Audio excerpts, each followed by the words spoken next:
My name is Hilda. I'm 60 years old. And what I'm about to tell you today will forever change the way you see your own family. Just 3 days ago, my own son Damien and my daughter-in-law Melissa pushed my husband Henry and me off a 90-foot cliff. As I lay there broken and bleeding, I heard my husband's desperate whisper, "Hilda, don't move. Play dead." But that wasn't the worst of it. The worst was when Henry revealed the most terrible truth a mother could ever hear. A secret our children had kept for 25 years. For 4 decades, Henry and I built what we thought was the perfect family. We woke up every morning in our little suburban home where the smell of fresh coffee mingled with the sound of birds singing. I worked as a teacher at the local elementary school, and every afternoon I came home with stories of my young students. Henry had his carpentry shop where he created the most beautiful furniture you've ever seen. His hands, rough yet delicate, could transform a simple piece of wood into a work of art. We had 2 sons, Richard, our firstborn, and Damien, 5 years younger. Richard was the soul of the house, always laughing, always helping his father in the shop, always shielding me from any worries. Damien was different, more reserved, but I loved him with the same intensity. As a mother, you never play favorites, or at least that's what I thought. On Sundays after church, the whole family would gather around our oak table, which Henry had carved with his own hands. Richard would tell us his plans to study engineering, while Damien would remain silent, just picking at the food on his plate. Life was simple but beautiful. In the evenings, Henry and I would walk the trail around our small town, talking about our dreams, how we'd watch our grandchildren grow, and how we'd grow old together in that very house. I never imagined those walks were training for the one that almost killed me. On weekends, I'd host family gatherings where my sisters, Harriet and Irene, would come with their husbands and children. The house would fill with laughter, kids running everywhere, women sharing recipes in the kitchen while the men fixed something in the yard. Henry was my perfect partner. After 40 years of marriage, he still brought me wildflowers he'd pick on the way to work. He helped me grade my students' tests, and I would hold pieces of wood for him while he cut them in his workshop. We were a team, an unbreakable unit, or so I thought. At night, we'd sit on the porch to watch the stars, planning our future. We talked about traveling when we retired, seeing the ocean for the first time, building a smaller house once our kids started their own families. But perfect happiness, as I would discover years later, often hides the deepest tragedies. When Richard turned 20, something changed in our family. He began to argue with Damien about things I didn't understand. I'd hear them whispering in the hallway and they'd fall silent when I appeared. Henry told me it was just brotherly stuff and that it would pass. I wanted to believe him because I needed to believe my family was still perfect.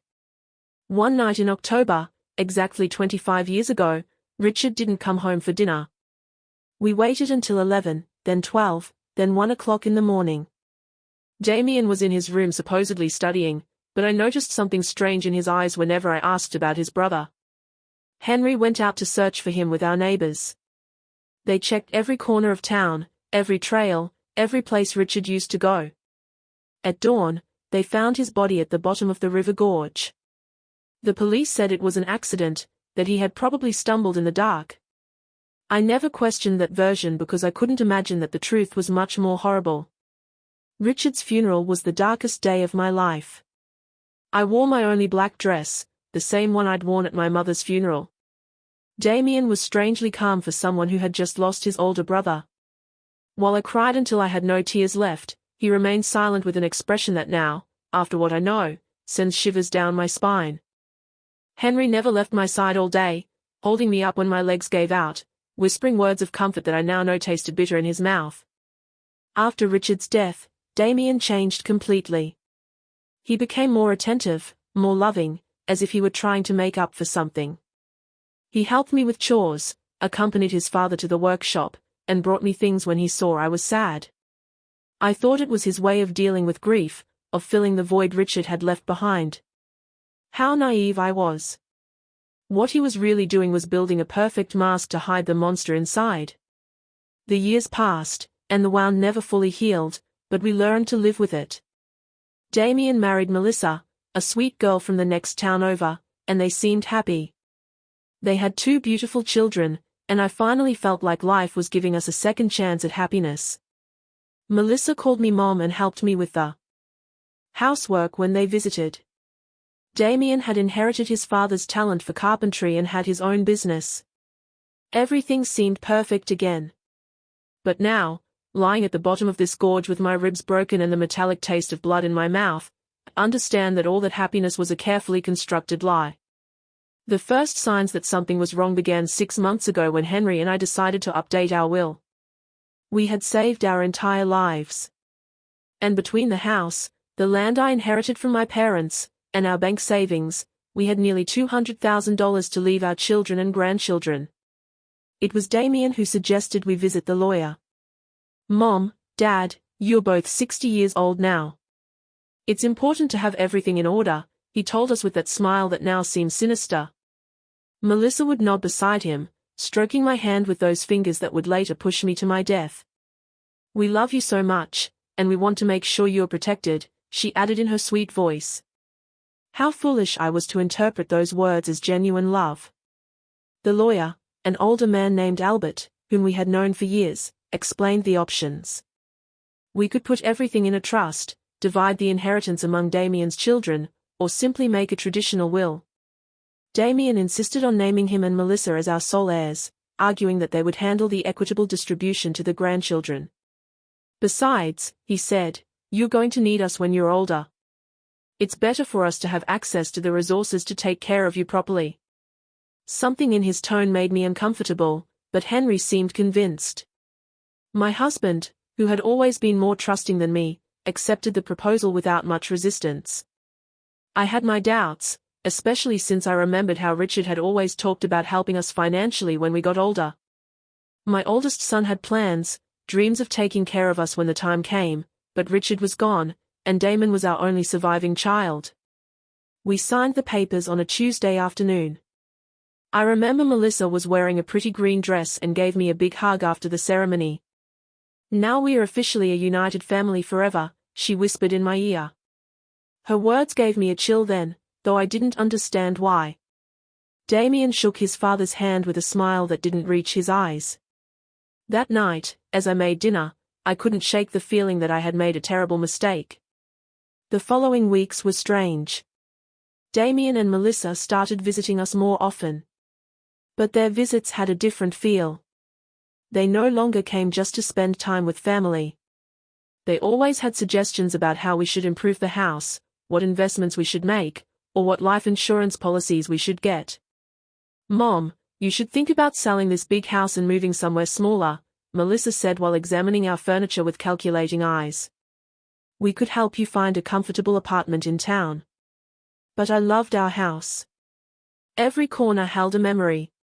Every room told a story of our 40 years of marriage. The kitchen where I had prepared thousands of meals for my family. The workshop where Henry created his masterpieces. The yard where our children and grandchildren had played. I couldn't imagine my life anywhere else.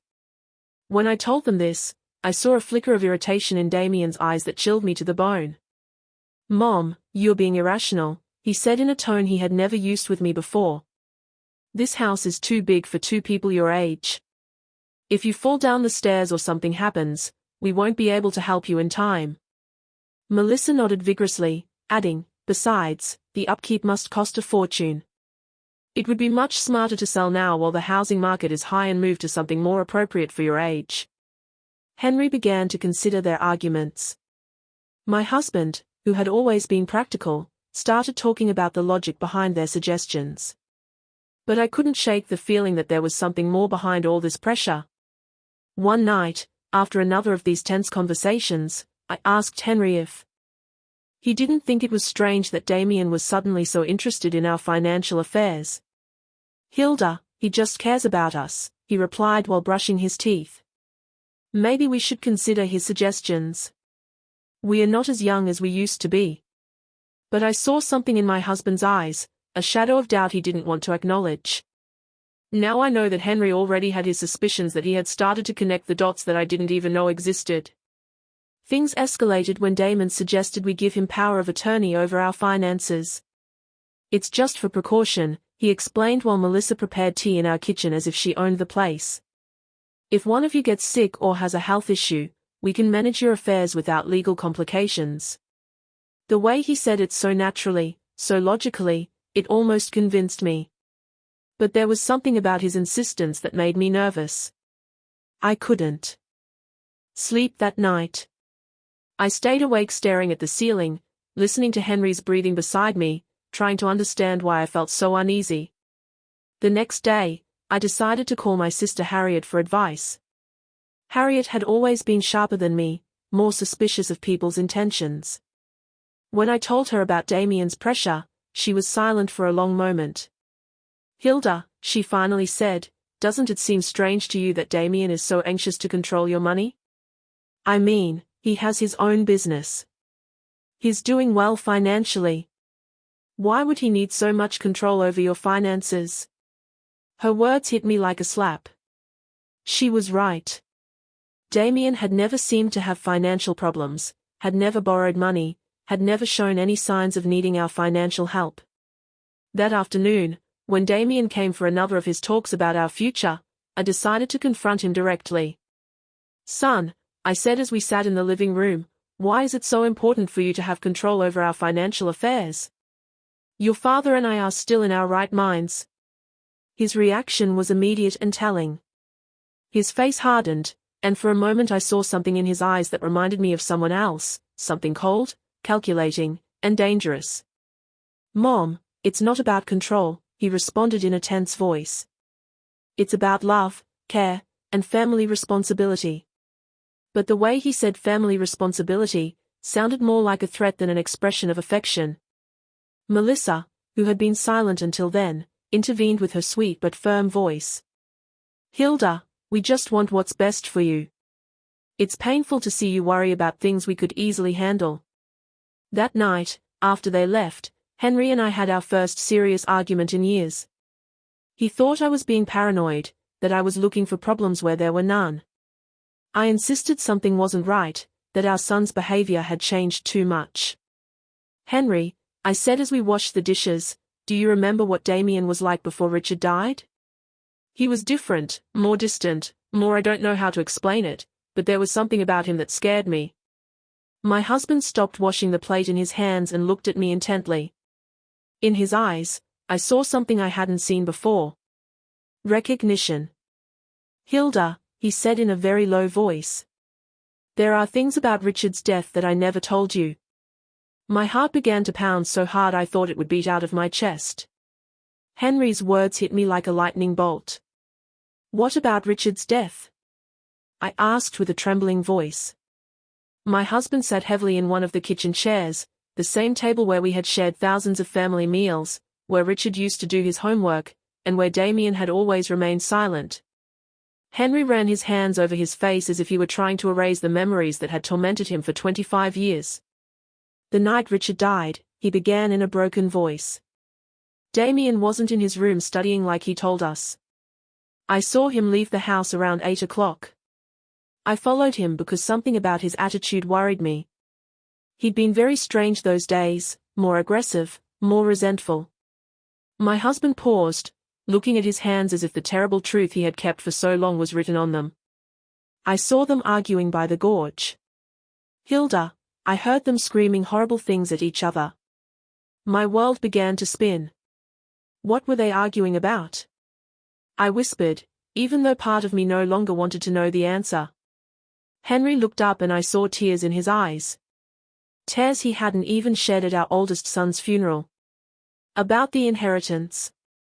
Hilda, Damien was furious because Richard was the oldest, because according to family traditions, he would inherit most of our assets. But there was something more, something about money that Richard had found. What money? I asked, feeling the ground vanish beneath my feet. Henry sighed deeply before continuing. 3 days before he died, Richard came to talk to me in the workshop. He had discovered that Damien had been stealing money from the family savings account. Small amounts at first, but then larger sums. Richard had proof. He'd been investigating for months. My mind refused to process what I was hearing. My youngest son, the one who had been so attentive after Richard's death, the one who helped and cared for us, had been stealing from us since before his brother died. Why didn't you ever tell me? I accused Henry, feeling the betrayal multiply twofold. Because when I got to the gorge that night, it was already too late, he replied in a choked voice. I saw Damien standing next to Richard's body. Our youngest son was trembling, crying, and repeating over and over, "It was an accident. It was an accident." He looked at me with those desperate eyes and begged me to help him. "Dad," he said. "Richard tripped when he was trying to hit me. I just defended myself and he lost his balance." Tears ran down my cheeks uncontrollably. "But you believed him," I murmured, even though I already knew the answer. Henry nodded slowly, with an expression of guilt that had nodded at him for decades. "He was my son, Hilda. My youngest son was asking for my help, and Richard was already dead. I couldn't bring one back to life by destroying the other. I thought it was really an accident that Damien had learned his lesson, that he would become a better man after this." "And the stolen money?" I asked, needing to know every detail of this nightmare. "Damien promised he would pay it back little by little, that he had taken the money to invest in a business that had gone wrong. He swore he would never do something like that again. And I believed him, Hilda. God forgive me. But I believed him because I needed to believe my son wasn't a killer." I got up from the table, stumbling, holding onto the wall so I wouldn't fall. Everything I had believed about my family, about my surviving son, about the last 25 years of my life, was a lie. "Did he pay the money back?" I asked, although I already knew the answer from the look on Henry's face. "Never," he replied. In fact, he kept stealing small amounts that I pretended not to notice because confronting him would mean admitting I had covered up a murder. I became his accomplice, Hilda. Every time I stayed silent, every time I pretended not to see the bank accounts dwindle, I became more of his accomplice. The horrible reality began to take shape in my mind. "That's why he's so interested in controlling our finances now," I murmured. "It's not because he cares about us. It's because he wants to finish what he started 25 years ago." Henry nodded gravely. "And there's something else, Hilda. Something I just discovered a few weeks ago." "What else could there be?" I asked, feeling like my heart couldn't take any more revelations. Henry went to his desk and pulled out some papers he had been hiding under other documents. "I've been discreetly investigating Damien's finances. His carpentry business isn't doing as well as he wants us to believe. In fact, he's on the verge of bankruptcy. He owes more than $100,000 to several banks and suppliers." The papers trembled in my hands as I read the numbers. Damien wasn't the successful man he pretended to be. He was a desperate failure who had been living on lies and stolen money for decades. "Does Melissa know all this?" I asked, remembering her sweet smile and loving hugs. "I'm sure she does," Henry replied. "I've noticed how she directs the conversations when they talk about our money. How she asks specific questions about our savings, the value of the house, our life insurance policies. They aren't innocent questions, Hilda. They are questions from someone calculating exactly how much our death is worth." That sentence chilled me to the bone. "Our death," I repeated in a whisper. It was the first time I had considered that Damien might want to cause us physical harm. Until that moment, I thought he just wanted to rob or cheat us. But if he had killed his own brother for money, what would stop him from killing his parents for the same reason? "Henry," I said, grabbing his hands. "We have to go to the police. We have to tell them the truth about Richard and about what's happening now." But my husband shook his head with a look of hopelessness that broke my heart. "With what evidence, Hilda? I'm an accomplice to covering up a murder. If I talk now, I'll go to jail, too. And besides, who's going to believe an old man of 65 who has been keeping this secret for 25 years? He was right. Do we just wait for him to kill us like he killed Richard?" "We're going to be very careful," Henry said, trying to sound more confident than he really was. "We are going to find a way to protect ourselves, to gather evidence but his words were interrupted by the sound of the phone. It was Damien. "Hi, Mom," he said with that sweet voice that now sounded sinister to me. "Melissa and I were thinking, and we believe it would be beautiful to celebrate your 40th wedding anniversary with something special. How about we take you to those mountains you've always talked about next weekend? We could go on a family hike, take pictures, and have a perfect day together." My blood turned to ice. I looked at Henry, who had heard the conversation and had the same look of terror on his face. "That's a very sweet idea, son," I managed to reply in a trembling voice. "But let us think about it, and we'll get back to you tomorrow." After hanging up, Henry and I looked at each other in silence, knowing we had just received an invitation to our own execution. "The mountains," I murmured. "He's going to take us to the mountains to kill us and make it look like an accident." Henry nodded gravely, just like he did with Richard at the gorge. That night, we didn't sleep a minute, holding each other in our bed, planning how we could save ourselves from our own son. The next few days were a nightmare of terror and pretense. Henry and I had to act as if nothing had happened when Damien and Melissa came to visit, smiling when they talked about the mountain trip, nodding when they excitedly told us they were going to spend time with family. But inside, every fiber of my being screamed with fear. I knew I was looking into the eyes of my oldest son's murderers, and that now they were planning to do the same to me and my husband. Melissa arrived on Wednesday afternoon with a shopping bag and that radiant smile that now seemed like the grimace of a demon. "Hilda, dear," she said, hugging me with those arms that would soon push me to my death. "I bought some supplies for our mountain adventure. Cookies, water, fruit, everything we'll need for the picnic." She showed me the contents of the bag as if she were an excited child, but I could only think about how each of those items could be used to cover up our murder. "I also brought my new camera," she added, pulling out an expensive digital camera. "I want to capture every moment of this special day. They're going to be photos we'll treasure forever." The irony of her words made me sick. The only photo she would take would be of our broken bodies at the bottom of some cliff if anyone ever found us. Damien appeared behind her carrying a new-looking hiking backpack. "Dad," he said to Henry with feigned enthusiasm. "I bought all the necessary equipment for a safe hike. Ropes, harnesses, lanterns, a first aid kit." Every word that came out of his mouth sounded like a cruel mockery. Safety equipment to plan our murders. The perversity of the situation made me dizzy. "Isn't it a bit dangerous for people our age?" I asked, trying to sound casual while looking for any excuse to cancel the trip.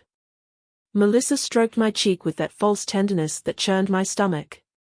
"That's why we chose a very easy and safe trail," she assured me. "It's a hike even kids can do. Plus, Damien and I will be there to take care of you the whole time." Yes, they would be there to take care of us until the exact moment they decided to push us off a cliff. That night, when they finally left, Henry and I sat in our living room, trembling, not just from the cold, but from the absolute terror we had been holding back for hours. "We can't go," I said, grabbing his hands. "We just can't." "Well, make up some excuse."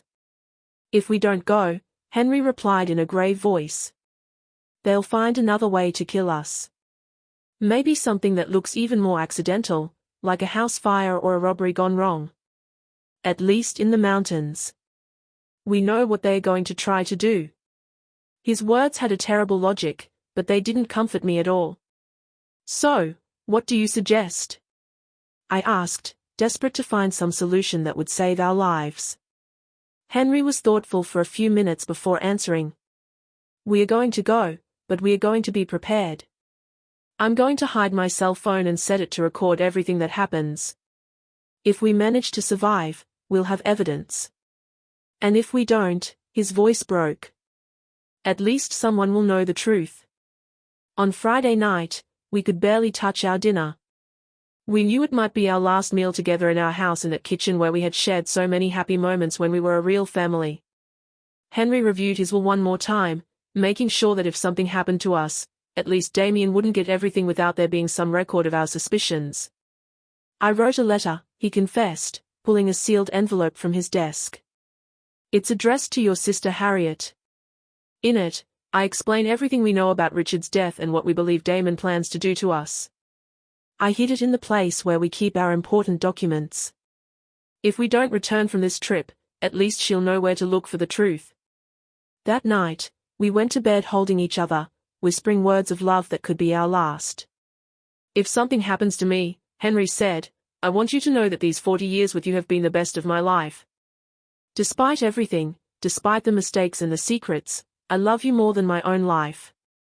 I cried in silence, memorizing the rhythm of his breathing, the warmth of his body, the smell of his skin. Saturday dawned with a clear sky. That seemed to mock our situation. Damien arrived early, whistling a cheerful tune that chilled my blood. Morning, love, birds, he called from the front door. Ready for your big adventure? Melissa appeared behind him, radiant as a bride on her wedding day, except this was a wedding with death. During breakfast, which we could barely eat, Damien explained the route we would take in detail. It's a beautiful trail, he said, spreading a map on the table. It leads to a lookout where you can see the whole valley. They say the views are spectacular. His eyes shone with an enthusiasm that seemed demonic. Of course, the views would be spectacular. They would be the last we would see in our lives. The trail has some steep parts, Melissa added as if giving us useful tourist information, but nothing that experienced hikers like you can't handle. Her comment about our supposed hiking abilities sounded like a cruel joke. We were two 60-year-olds who barely walk through the park once in a while. As we loaded the car, I saw Damien meticulously checking his backpack, making sure he had everything he needed for his plan. I saw ropes, a small shovel, and something that looked like a flare gun. What's that for? I asked, pointing to the gun. For safety, he replied without missing a beat.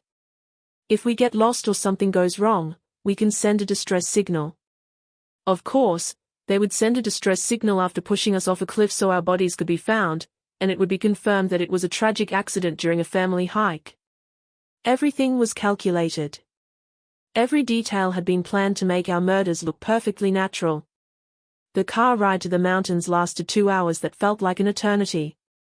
Melissa put on cheerful music and she sang along with the songs as if we were really going on a fun family outing. Damien drove carefully, obeying all the speed limits, stopping at every stop sign. He didn't want to risk an accident that would ruin his perfect plans. During the trip, Henry discreetly took my hand and activated the recording on his phone.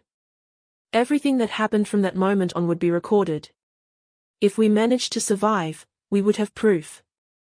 If not, at least the truth wouldn't die with us. When we finally arrived at the trailhead, my heart was pounding so hard. I thought it would beat out of my chest. The place was beautiful with tall trees and the sound of a nearby river. But for me, it had become the setting for my own execution. Damien and Melissa took their backpacks out of the car, smiling and joking as if it were the happiest day of their lives. Ready for the adventure? Damien asked. And for the first time in 25 years, I saw the same cold glint in his eyes that he'd had the night he killed his brother. The trail started out relatively easy, winding between lush trees and moss-covered rocks. Melissa walked ahead of us, constantly taking pictures and commenting on the beauty of the landscape. Look at those wild flowers, she exclaimed, pointing toward bushes full of yellow blossoms and that beautiful bird. Her performance was perfect, that of a loving daughter-in-law enjoying a special day with her in-laws. Damien walked behind us, supposedly to make sure we didn't fall behind. But I could feel his eyes on our backs like daggers. Every time I turned to look at him, he smiled with that grin he had perfected over 25 years of lies. How are you doing, Mom and Dad? He would ask with fake concern. Need to stop and rest? After an hour of hiking, we began to climb a steeper part of the trail. My legs already felt heavy, and Henry was breathing with difficulty. We weren't used to this kind of exercise, and our murderous children knew it perfectly. They had chosen a route that would physically exhaust us, making us vulnerable for when the time came to execute their plan. We're almost at the lookout, Melissa announced. Although according to the map I had seen at home, we still had at least another hour of hiking, her lie confirmed that they had no intention of reaching the real lookout. The place where they planned to kill us must be much closer. During the hike, I tried to memorize every detail of the trail, every tree, every rock that could serve as a reference if I managed to survive, and needed to explain to the police exactly where everything had happened. Henry was doing the same, and we occasionally exchanged glances loaded with terror and determination. We knew we were walking toward our deaths, but we also knew it was our only chance to get evidence against our murderers. "Oh, look at that!" Melissa suddenly shouted, pointing to a rock formation that loomed to our right. "That cliff has an incredible view. Why don't we climb up there to take some special photos?" My blood ran cold. There it was, the place they had chosen for our murder. The cliff rose about 90 feet above the main trail, accessible by a secondary path that seemed much more dangerous than the one we had been following. The rocks were loose. There were fewer trees to grab onto in case we stumbled. And from the top, you could see a precipice that fell into a deep gorge full of jagged rocks. "I don't know if that's a good idea," I said, trying to sound casual. "That trail looks pretty dangerous for people our age." But Damien had already started walking toward the turnoff, carrying his backpack full of safety equipment that I knew he wouldn't use to save us. "Come on, Mom," he said with that voice he used when he was a kid and wanted to convince me of something. "It'll only take a few minutes. Besides, Melissa's right. The photos from up there are going to be spectacular." The way he said spectacular made me tremble. They would be spectacular for whoever saw them afterward as evidence of our accident. Henry squeezed my hand discreetly, reminding me that his phone was recording everything. We had to go on. We had to go all the way to get the evidence we needed. If we refused now, they would simply find another opportunity, another place, another excuse to kill us. The climb to the cliff was exhausting. The loose rocks slid under our feet, and more than once I was about to fall. But the most terrifying thing was realizing how perfect this place was for a murder. If someone accidentally tripped and fell from the top, there would be no way to survive. And most importantly, there would be no witnesses. Almost there, Melissa shouted from above, where she had already arrived with the agility of someone who had planned this route carefully. Damon followed her and then helped Henry and me complete the last few feet of the climb. His hands on my arms felt like the claws of a vulture. The lookout was indeed spectacular. From there you could see the whole valley, the mountains in the distance and the river winding through the trees. In any other circumstance, it would have been a beautiful moment to share with family. But knowing what I knew, the place seemed like the perfect setting for a nightmare. "Come over here for the photos," Melissa shouted, positioning herself near the edge of the cliff. "I want the valley to be in the background." Henry and I approached slowly, each step bringing us closer to our final destination. I could see Damien strategically positioning himself behind us, calculating angles, measuring distances. "Perfect," Melissa exclaimed, raising her camera. "Now hug each other and smile." Henry and I hugged, probably for the last time, while she took picture after picture. Every flash of the camera seemed like a lightning bolt announcing the storm that was about to come. "Take one more," Damien suggested, moving closer to us. "But this time, stand back a little so the landscape looks better." One step back meant being exactly on the edge of the precipice. Henry and I exchanged a look. The time had come. We moved back as we were told, feeling the solid ground disappear under our feet and only the emptiness of the abyss remaining behind us. Melissa raised the camera one more time, but this time I saw something different in her eyes. There was no longer any need to pretend. The mask had fallen. "Smile," she said in a voice that was no longer sweet at all. "This is going to be your last photo." At that moment, Damien lunged toward us with his arms outstretched. The plan was simple. Push us backwards so we would fall into the void, take some photos of the accident, and then go down to discover our broken bodies. But Henry had been preparing for this moment. In the last second, he managed to grab Damien's wrist and pull him forward. "If we are going to die, you're coming with us," he shouted with a fury I had never seen in him before. For a moment, All four of us were teetering on the edge of the cliff, holding onto each other in a macabre dance between life and death. Melissa screamed and tried to help Damien, but the weight of all of us was too much. I felt the ground give way under my feet, felt gravity begin to win the battle. And then the four of us fell together, locked in a deadly embrace, screaming as the air whistled around us, and the rocky ground approached at breakneck speed. In those seconds that lasted an eternity, I thought of Richard, of how he must have felt when Damien pushed him into the gorge 25 years ago. The impact was brutal. I heard the horrible sound of bones cracking, the sound of my own body shattering against the rocks. The pain was indescribable. But even more terrible was the taste of blood in my mouth, and the certainty that this time Damien had won. This time there would be no witnesses to tell the truth. But then I heard Henry's voice, weak but clear. "Hilda, don't move. Play dead." And I realized something incredible. I was still alive.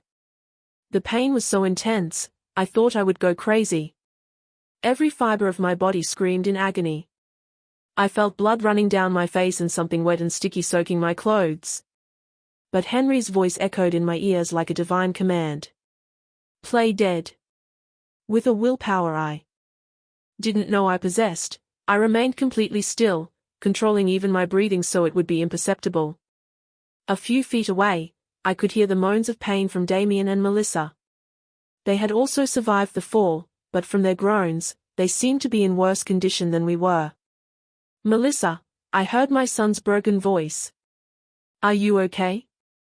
His concern for his wife made my stomach churn. This man, who had murdered his own brother and had tried to kill us, was still capable of feeling love for someone. "I think I broke my leg," Melissa moaned. "It hurts so much, Damien." "And what about the old people?" The disrespectful way she referred to us confirmed what I already knew.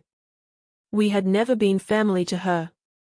We were just obstacles on her way to our money. I heard movement as if Damien were crawling toward us.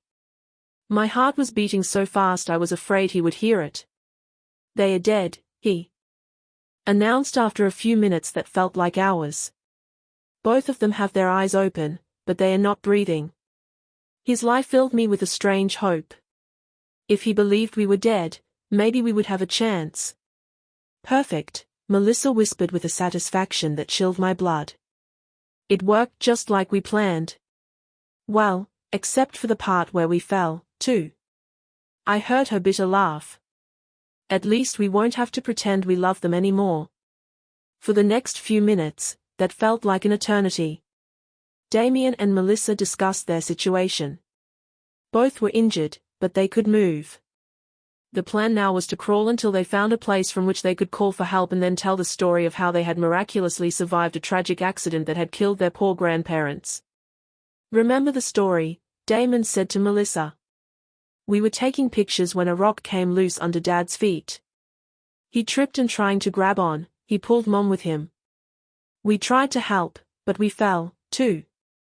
It's important that our stories match." "I know," Melissa replied. "We've practiced this 100 times. We are the traumatized survivors of a family tragedy. Poor us. We lost our dear in-laws in a horrible accident." Her performance was so convincing that if I hadn't lived the truth, I would have believed every word. Gradually, their voices faded as they crawled toward what they hoped would be their salvation. When silence finally fell, Henry whispered my name so low I could barely hear it. "Hilda, are you okay?" I answered in the same whisper, confirming that I was alive, but terribly injured. "My left leg is broken," he told me in a voice choked with pain. "And I think I have a few fractured ribs." "What about you?" I did a mental inventory of my body. I felt a stabbing pain in my right arm. My head throbbed as if someone were hitting it with a hammer, and there was definitely something wrong with my shoulder, but I was alive, and that was more than I had hoped for. "We are bad, but we are alive," I whispered. "It works, but there's no signal down here." That was the most terrifying part of our situation.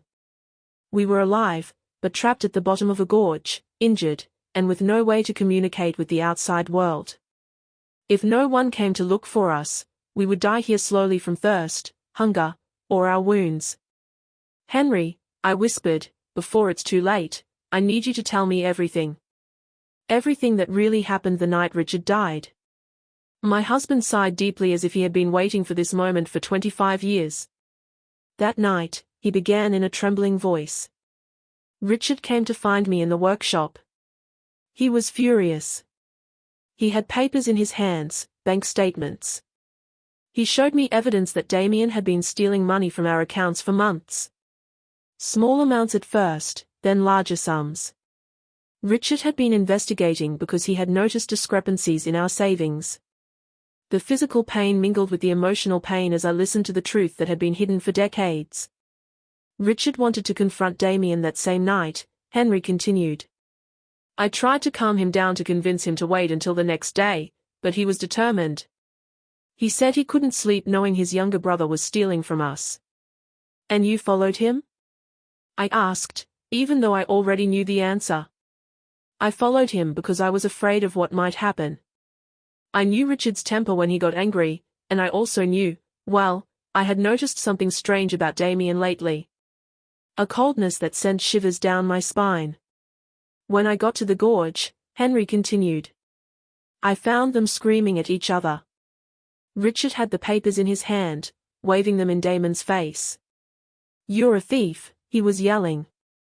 You're stealing from our own parents. Damon denied everything. He said Richard was crazy, that he was making things up. My heart raced as I imagined the scene. My two sons facing off in the dark, one accusing the other of betrayal. What happened next? Henry paused for a long time before continuing. Richard told him that if he didn't return the money and confess everything to us, he would tell us the truth himself. Damon went berserk. He yelled that Richard had always been the favorite, that he had always had everything easy, that it was time for things to change. And then Henry's voice broke. Damien pushed Richard.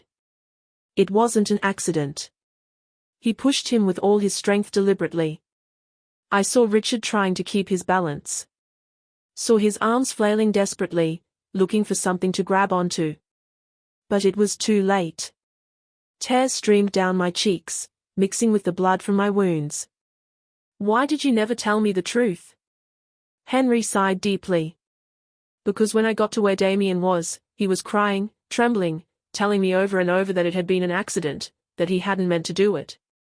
He begged me not to tell you anything, that he couldn't lose you, too. But you knew it was a lie, I murmured from the bottom of my heart.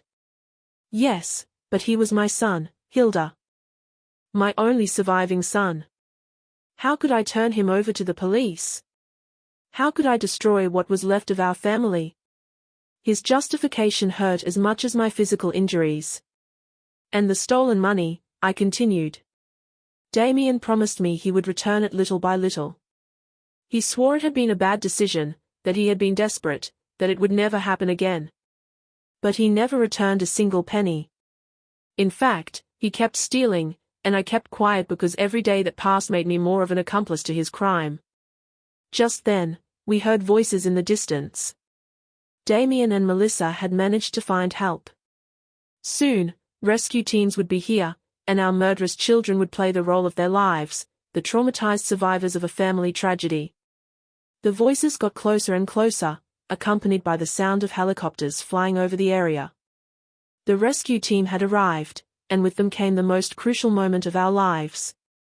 Henry and I had to make a decision in a matter of minutes. Should we continue to pretend to be dead until we found the perfect opportunity to reveal the truth or risk being rescued along with our murderers? Hilda, Henry whispered urgently. The phone recorded everything that happened up there. We have Melissa's confession about the plan. We have Damien admitting that we are obstacles. We have everything. But if they find us alive now, they can destroy the evidence before we manage to hand it over to the authorities. He was right. If Damien and Melissa realized that we had survived and heard their confessions, they would find a way to silence us forever. This time, it wouldn't be an accident. It would be something much more direct and definitive. We had to wait for the perfect moment. They're down here, Damien's voice shouted from above. My parents, please hurry. His performance was perfect, his voice broken with pain and despair. If I hadn't known the truth, I would have believed he was a son devastated by the loss of his parents. Sir, stay calm, an authoritative voice replied, which must have belonged to the head of the rescue team. We are going to come down to evaluate you. You and your wife can move. I heard the sound of ropes and equipment being prepared for the descent. Melissa had perfected her role as the grieving widow.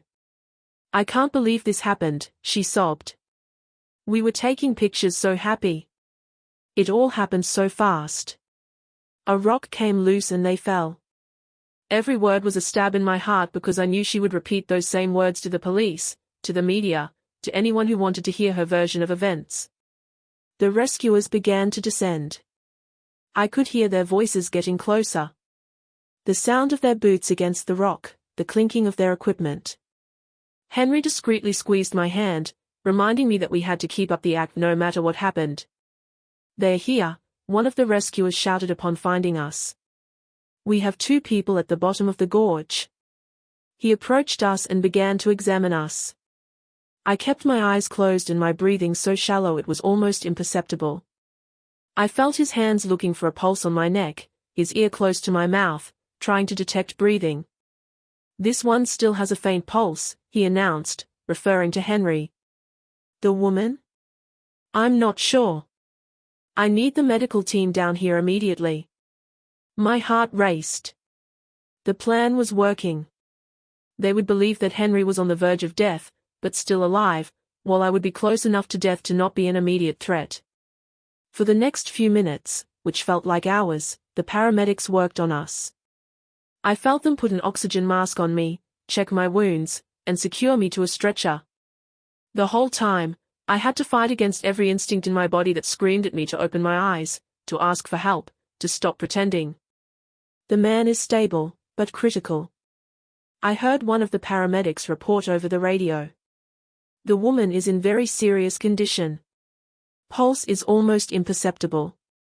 We need to transport them to the hospital immediately. Perfect. They would take us to the hospital where we would have the opportunity to talk to the authorities without Damien and Melissa being able to silence us. During the ascent on the stretchers, I could hear Melissa's fainted sobs and the words of comfort that the rescuers offered her and Damien.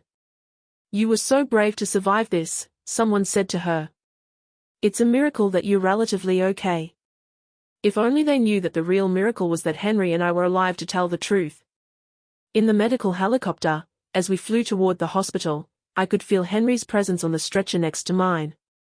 The paramedics were focused on keeping him stable, and from their conversations, I understood that he was in critical condition. His injuries were more serious than mine, and for a terrible moment, I feared he might die before we had the chance to reveal the truth. I heard one of the paramedics say to me, if you can hear me, hold on. We'll be at the hospital in a few minutes. His voice was gentle, full of a genuine compassion that contrasted dramatically with the falsehood I had been hearing from my own family. When we arrived at the hospital, the chaos was immediate. Doctors and nurses ran from one side to the other, shouting medical orders I didn't understand. I was taken directly to an emergency room where they began to work on my injuries. I had to keep pretending to be unconscious, but I also had to find a way to communicate with someone I could trust. Doctor, I heard a nurse say, her vital signs are strange. Her pulse is stronger than we would expect for someone in her supposed condition.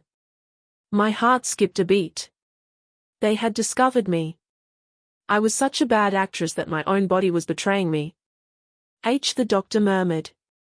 It happens sometimes in cases of extreme trauma. The body has mysterious ways of clinging to life. Let's keep her close. The lady well, the next few hours will be crucial. We've done everything we can. Melissa made a sound that was supposedly a sob of pain, but to me sounded like a sigh of relief. Can we see them? Damien asked. Just for a few minutes.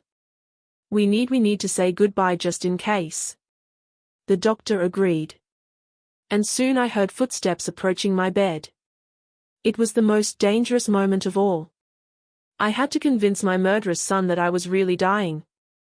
I felt Damien's presence next to my bed. His hand touched mine, and it was all I could do not to pull my hand away immediately. "Mom," he whispered. "If you can hear me, I want you to know that I love you. I'm so sorry this happened." His words were poisoned honey, sweet on the surface, but deadly in their essence. Melissa approached from the other side.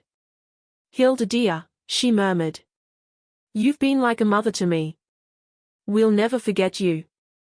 Liar. The only reason they wouldn't forget me was because they would have to live with the knowledge that they had murdered me. But then Damien leaned closer to my ear and whispered something that chilled my blood. "I hope you've learned your lesson, Mom. You should never have asked so many questions about our finances. Some truths are better left buried, just like Richard." At that moment, I knew our plan had worked. Damien had just confessed, and even though I had no way to record it, there was a nurse in the room who had heard every word. Damien's whisper echoed in my ears like a direct confession of his guilt. He had mentioned Richard. He had admitted that some truths should remain buried. And most importantly, he had acknowledged that our questions about finances had been the reason for our accident. But I needed more than that. I needed a full confession that couldn't be misinterpreted or denied later. The nurse who had overheard the comment, a young woman named Inns, according to her ID badge, had frozen next to the monitoring machine. I saw through my half-closed eyelids as her eyes widened in surprise and horror.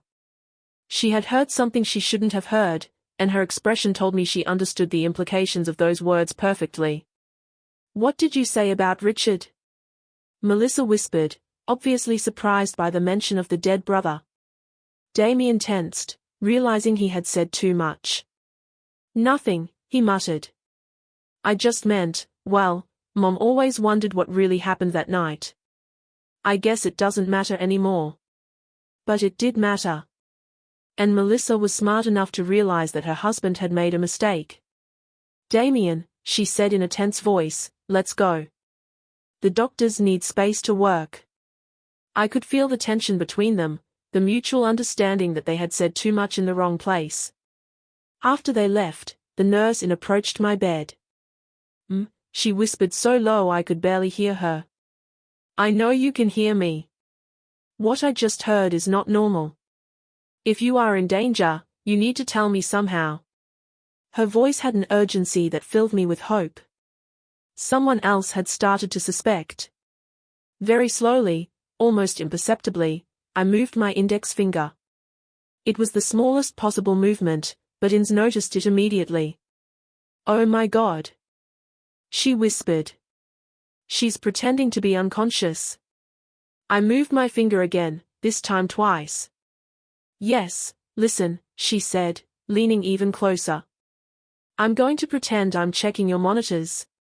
If you are in danger from those people who were just here, move your finger 3 times. Without hesitation, I moved my finger 3 times. Inns gasped. "They did this to you." 3 more movements. The nurse moved away from my bed and pretended to check my phone while she processed what she had just discovered. I could see in her expression that she was struggling with the decision of what to do. Finally, she approached me again. "I'm going to talk to the doctor in charge," she whispered. "But I need you to keep pretending until we can protect you. Do you understand?" I moved my finger once. The next few minutes were agonizing. Inns left the room and I was left alone, waiting and praying that she would believe my story and take the right actions. Finally, I heard footsteps approaching. It was Inns accompanied by an older man who must have been the chief doctor and surprisingly 2 police officers. The doctor said in a low voice, "Nurse Inns told me about your situation. If you can hear me, we need you to know that you are safe now. The officers are here to protect you." A wave of relief so intense almost broke my act. "Can you open your eyes?" one of the officers asked. Slowly, very slowly, I opened my eyes. The hospital light blinded me for a moment, but I gradually managed to focus on the worried faces surrounding me. "Thank God," Inns murmured. "I thought I was going crazy." said the police officer, a middle-aged man with a serious expression. "I'm Detective Johnson. We understand you may be in a very dangerous situation. Can you tell us what really happened on that mountain?" My voice came out as a raspy whisper after hours of pretending to be unconscious. My son, and his wife pushed us. The next few hours were a whirlwind of statements, recordings, and revelations. I told Detective Johnson everything I knew. Richard's death, Damien's thefts, the pressure to change our will, and finally the plan to murder us on the mountain. But the most important thing was the recording on Henry's phone. "Your husband has recorded evidence?" the detective asked, his eyes gleaming. "Yes," I replied. "Everything is on his phone. The confessions, the plans, everything." The detective immediately went to the room where Henry was being treated. Henry had regained consciousness an hour after me, and when the detective explained the situation, he handed over his phone without hesitation. "Here's everything," he said in a weak but firm voice. 2 years of lies and the truth about what happened today. While the police technicians analyzed the recording, Damien and Melissa remained in the waiting room, playing their part as devastated family members to other hospital visitors. They had no idea that their careful performance was about to end forever. "The recording is clear," the detective announced after an hour. "We have explicit confessions about Richard's murder. Admissions about stealing money and direct evidence of premeditated attempted murder against you too. It's more than enough to arrest them." "But are you going to arrest them here?" I asked, concerned about our safety. "If they realize we are alive and talking," the detective nodded, understanding my concern. "We already have officers in position. As soon as we have the arrest warrant signed, we'll take them in. In the meantime, you are both under police protection." The irony of the situation was not lost on me. Damien and Melissa were down there probably talking to other patients' relatives, receiving condolences for our deaths, planning how to handle our funeral and inheritance. They had no idea that upstairs in the hospital rooms, we were tearing down their carefully constructed world of lies. "Is there anything else?" the detective said, pulling out a folder of papers. "After hearing your story, we investigated your son's finances. Not only is he bankrupt, as you suspected, but he also owes money to some very dangerous people, unofficial lenders who don't take excuses." My blood ran cold. "You mean that we weren't just inconvenient to him?" He confirmed it. "The detective said you were his only salvation. With your inheritance, he could pay off his debts and start over. Without you, he would probably be dead in a few weeks." That revelation added a new dimension to the betrayal. He hadn't just seen us as obstacles. He had seen us as his financial lifesaver. Our death was not just convenient for him. It was absolutely necessary for his survival. "And what will happen to our grandchildren?" I asked, feeling a new wave of pain at the thought of Damien and Melissa's innocent children. "Social services will take temporary custody of them," the detective replied gently. "But as I understand it, you could apply for custody once you recover from your injuries." The idea of raising the children of our own murderers was overwhelming, but it was also the only way to ensure that something good would come out of this nightmare. Those children were innocent and they deserved a chance to grow up in a home where love was real, not feigned. "It's time," the detective announced when an officer entered the room with papers in hand. "The warrants are signed. We are going to arrest them now." Through the window of my room that overlooked the hospital parking lot, I could see police officers discreetly positioning themselves. The moment I had been waiting for 25 years had finally arrived. Damien Black and Melissa Black. I heard the firm voice of the officer in charge. "You are under arrest for the murder of Richard Black and the attempted murder of Hilda and Henry Black." The silence that followed was deafening. Then Melissa's hysterical voice. "What are you talking about? We are the victims here. Our in-laws died in an accident." The officer replied calmly. "Your in-laws are alive and they have provided complete evidence of your crimes." There was a moment of absolute silence followed by a scream of desperation from Damien. "That's impossible. We saw them die." They were dead. His involuntary confession was captured by the police recorders, adding another piece of evidence to their case. Through the radio, I heard Melissa begin to blame Damien. It was all his idea. I didn't want to do any of this. He forced me. And Damien, in desperation, screamed, "You were the one who suggested the cliff. You planned all of this." In a matter of minutes, the alliance that had lasted for years fell apart as each one tried to save their own skin. Detective Johnson returned to my room an hour later with an expression of satisfaction mixed with sadness. "They're arrested and on their way to the station," he informed me. "They're both trying to blame each other, which only strengthens our case. But there's something else I need to tell you." "What else?" I asked, though I wasn't sure my heart could handle any more revelations. "During the arrest, we found this in your son's backpack," he said, showing me a small digital recorder. "Apparently, he had been recording his conversations with you and your husband for the past few weeks, probably looking for evidence that you suspected something." My blood ran cold. "What does that mean?" The detective sighed. "It means he knew you were starting to discover the truth. The trip to the mountain wasn't a spontaneous decision. It was a direct response to your suspicions. In one of the recordings, you can clearly hear Melissa telling him, 'We have to act fast before they go to the police.' The depth of the planning and the coldness of the calculation took my breath away. They hadn't just planned to kill us. They had been monitoring our conversations, evaluating the level of danger we posed to them. We were mice in a maze, and they had been the scientists observing our every move. There's something else," the detective continued, "that we found in the investigation of his finances. Your son not only owed money to dangerous lenders, but he had also forged your signature on several documents trying to access your bank accounts. If you had died on that mountain, he would have had immediate access to all your resources." Every new revelation was like another stab.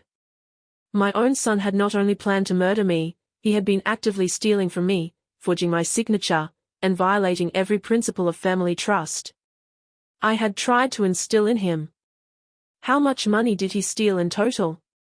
I asked, though I wasn't sure I wanted to know. "About $50,000 over the last 5 years, the detective replied. "Small amounts that he thought you wouldn't notice, but which when added up, amount to a significant sum.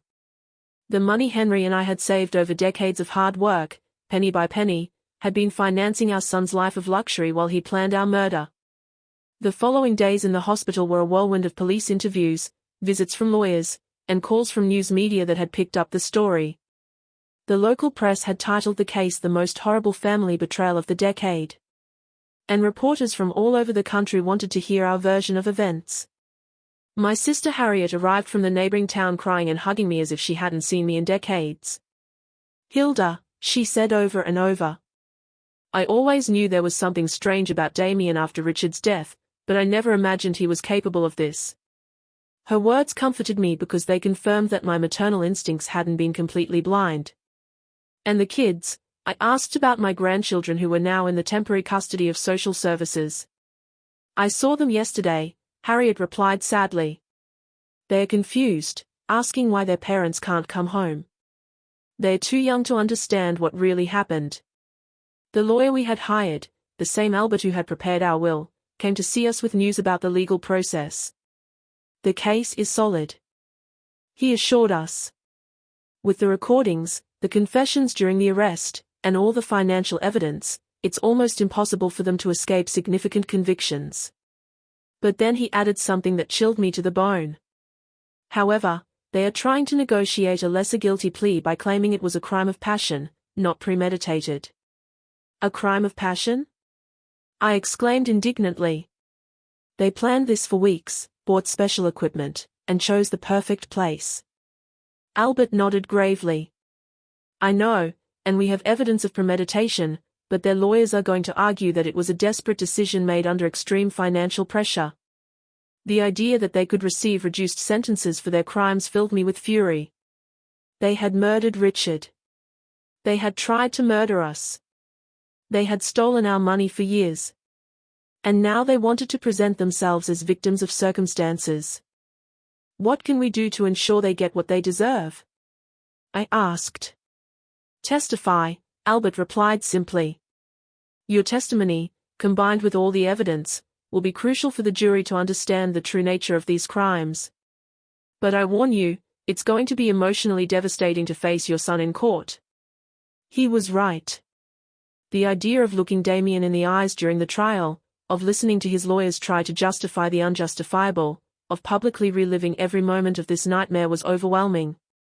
But it was what I had to do for Richard, for us, and for my grandchildren who deserved to know the truth about their parents. 3 weeks after the arrest, Henry and I were finally able to go home. Our wounds had healed enough to allow us to move, although he still needed crutches, and I had my arm in a sling. The house felt strange, as if it were the set of a play after all the actors had left.